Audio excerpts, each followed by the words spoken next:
대기업 재벌 쪽이면은 그래도 되게 노력한다, 결혼하려고, 이런 건 전혀 없나요? 뭐 있을 수 있겠죠. 그거는 판사라는 직업을 갖고 있으면 내가 부모 입장에서는 그러겠어요. 일단은 사고는 안 칠 테니까.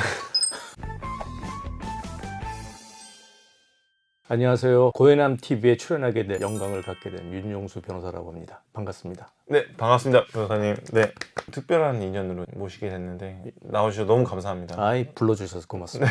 오늘 윤종수 변호사님 모시고 판사의 모든 것 일부, 그 다음에 판사와 변호사를 좀 비교해보는 시간을 한번 좀 가져보려고 하는데요. 처음 임용이 판사신 건가요? 지금은 판사가 아니긴 한데 변호사인데 네. 제가 1993년에 이제 판사를 시작해서 한 21년 했었어요. 그리고 나와서 지금 변호사 이제 한 10년째 하고 있는 거고요. 혹시 그럼 판사는 몇 급 공무원이고 어디까지 올라갈 수 있는 그러니까 건지? 판사는 이제 일반직 공무원하고 다르게 특정직 공무원이라고 부르는 것 같아요. 약간 공무원들의 급수하고는 좀 다르죠. 다르지만 이제 대우라는 차원에서 한 요 정도 급의 대우를 해준다를 하면 판사는 3급? 와, 엄청 높네요. 괜히 쓸데없이 높아요. 그래서 상급이죠. 그래서 판사라는 직급은 판사, 대법관, 대법원장 이렇게 딱 세 개밖에 없어요. 똑같이 안 하고 판사 쪽을 더 대우해 주느냐 라는 측면에 또 말씀을 하시는 분들도 꽤 있어요. 근데 이제 제가 생각하기에는 판사는 이제 남의 인생을 결정하는 거잖아요. 그런데 어느 정도 사회에서 대우를 해준다는 건 이제 그만큼 중요한 임무를 하는 거니까 책임을 가지라는 의미도 될 수 있겠죠. 그래야 사람들이 거기서부터 뭔가 판단을 봤을 때 수긍을 하고 할 테니까. 판사들이 재판을 할 때도 나이 든 원로 변호사들이 재판하고 나가면서 저를 이렇게 인사를 하고 가거든요. 퇴장하거나 들어왔을 때도 이제 꾸벅. 이제 그런 거 보고 저렇게 젊은 판사한테 대고 왜 경력도 많고 나이 든 분이 굳이 나가면서 인사를 하고 나가냐. 그거는 판사 개인에 대한 인사가 아니라는 거죠. 저 법대에 대한 인사라는 거죠. 그래서 그 법대 위에 판사는 앉아서 자기 일을 하는 거지만 그 권위는 그 법대가 갖는 권위. 그만큼 판사라는 직업이 되게 중요한 직업인 거죠. 되게 부담스럽기도 하고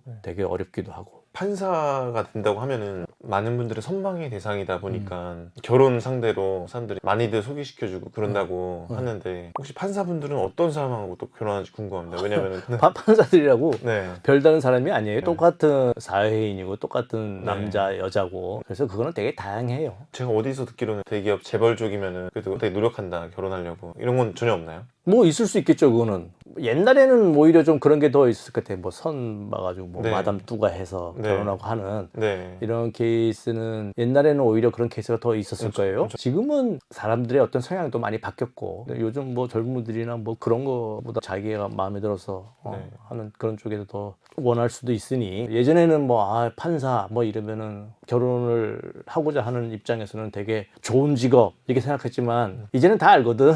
판사라고 해봐야 공무원이고 판사라는 직업이 뭐 엄청난 거다 라는 선망을 갖고 나는 판사하고 결혼해야겠다 이런 시대는 지금은 아니죠. 유튜브에서 보니까 결혼정보회사에서 판사면은 의사보다 더 인기 많다고 하더라고요. 일단 판사라는 직업을 갖고 있으면 내가 부모 입장에서는 그러겠어요. 일단은 사고는 안 칠 테니까.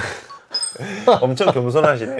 나라면은 이렇게 판결 안 내릴 것 같은데 하는 경우가. 그런 건 있죠. 변호사 입장에서도 자기 사건에 대한 판단을 내리면 불만족하는 경우 되게 많죠. 판사는 두 사람의 얘기를 듣고서 판단을 해야 되는 거니까. 그리고 그 판단에 대한 어떤 아쉬움이나 왜 저렇게 판단하지? 라고 하는 케이스는 되게 많죠. 그거는 뭐 당연한 거고요. 불만 많으면 뭐 항소하는 수밖에 없는 거고. 사실 지금 많은 사람들도 판결 나오면 바깥에서도 엄청나게 얘기들 많이 하잖아요. 저 판사 엉터리다, 뭐 돈 먹었다. 근데 제가 드는 생각은 그래요. 물론 실제 잘못 판단을 할 수도 있고 그 재판을 진짜 진행을 한 거잖아요. 재판을 제대로 한 번도 들어가서 보지도 않고 그 사건 기록들, 거기 나면 증거들이 엄청나게 제출되거든요. 기록을 안 본 상태에서 함부로 뭐라고 하는 거는 그건 아주 위험한 얘기예요. 저도 법원에 있을 때 남의 판결에 대해서 뭐라고 안 한 이유는 내 옆방에 있는 판사라고 하더라도 내가 저 사건을 직접 심리를 안 해봤기 때문에 함부로 얘기 안 해요. 그래서 판사들끼리도 남의 판결에 대해서는 가타부타 말 안 합니다. 그래서 바깥에서도 그런 사건에 대해서 함부로 말하는 것에 대해서는 되게 아쉬워요. 가령 뭐 언론이나 아니면은 또 영향력 있는 사람들이 어떤 판결에 대해서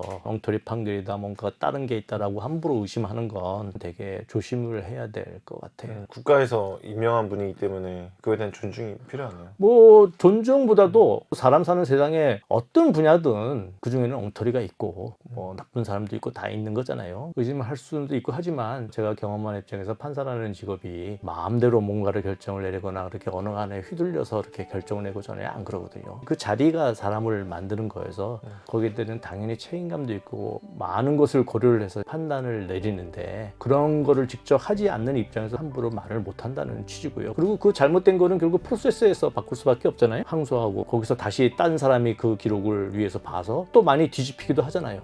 그런 식으로 프로세스 안에서 해결을 해야 되고, 그리고 또 하나 중요한 건 그런 식으로 판사들의 결정하는 거에 대해서 바깥에서 흔들면 그 피해는 국민들한테 갈 수밖에 없어요. 왜냐하면 분쟁이라는 거는 어떻게든 해결을 해야 되는데 그 해결하는 결정을 하는 일을 판사가 맡잖아요. 근데 모든 판결에 대해서 그런 식으로 가버리면 분쟁은 끝까지 종결이 안 되거든. 불신은 계속 쌓이고 문제를 해결해야 되는 프로세스가 망가지게 되니까 그거는 피해는 국민에게 갈 수밖에 없는데, 그렇지만 변호사 입장에서는 지면은 기분 나쁘고 저도 개인적으로는 투덜투덜거리겠죠.